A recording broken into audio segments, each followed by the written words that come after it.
that you know that this ballot is rejected. For example, you have you have two samples here. This is two samples here. Now, this is what we call valid ballot. That is to say that all in this year of validity on this ballot in terms of having your right thumbprint on the right ballot box without having to cross to the other candidate or party has been met. As well as at the stamping on the back of the ballot paper. Now, if you come to a sample of what we call rejected ballot.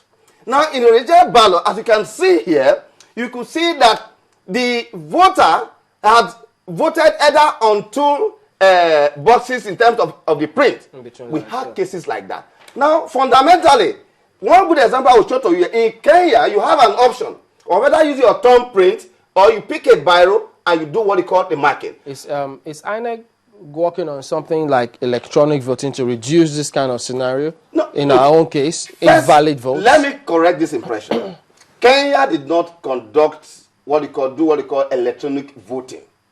Electronic authentication, accreditation process is different from electronic voting. Now, but here, like in Kenya or in Ghana, which we are trying to do by 2015, is that on the day of once you have your permanent voter card, what all that have been done, once you come to before a polling officer, there is a machine that you put your card in, it will show, that you are the owner of this card. In the last elections, yes, there was the regulation that states were supposed to go about with this, what they call automatic finger identification system. Yes. Then they display the list of registered voters, yes, before they eventually go back for the votes. Yes. Some states didn't do that. No, that was issued about AFIS. Yes. All right. Some states didn't do AFIS. But all of that will be done before the next election. Don't forget that the stage we were, all right, we have not gone to the second stage. That's where we are going to now. That is to say, all your biometrics will now be in the handheld machine, like the one you have in Ghana, which I demonstrated severally. You just slot the card in, it will show, acknowledge that you are the owner of that voter's card.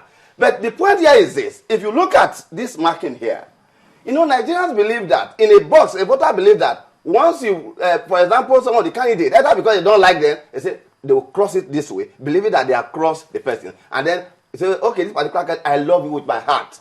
As you can see here, they will just take it this way. Not forgetting the fact that you have already invalidated this ballot paper by reason of almost marking everything. So 340,000 rejected ballot papers. That's where voter education comes in from INEC. Exactly. Not only INEC, because voter education is a multi-stakeholder responsibility. Champions. Political party, of course, Section 2 of the Act is clear as to our responsibility in that regard. And we have been doing that, all right, without prejudice to the duty of political parties that are seeking for vote, ensuring that your logo, you educate your candidate. But I think the threshold issue that of significance for this our discussion here today is that now Odinga was not saying that, look, because the law says total vote cast, and it's only you determine rejected after the ballot have been cast. Now, like in Nigeria, as we are going to 2015, we have to be very careful.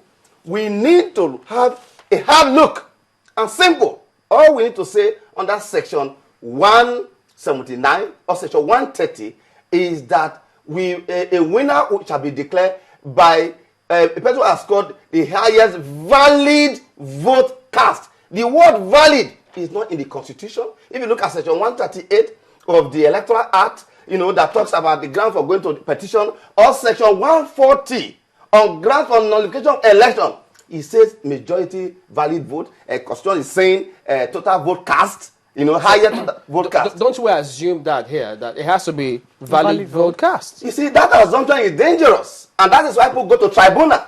We want to end election tribunal process in Nigeria. I have said before that even Britain, that introduced Nigeria to election rigging for a period of 99 years, almost 100 years.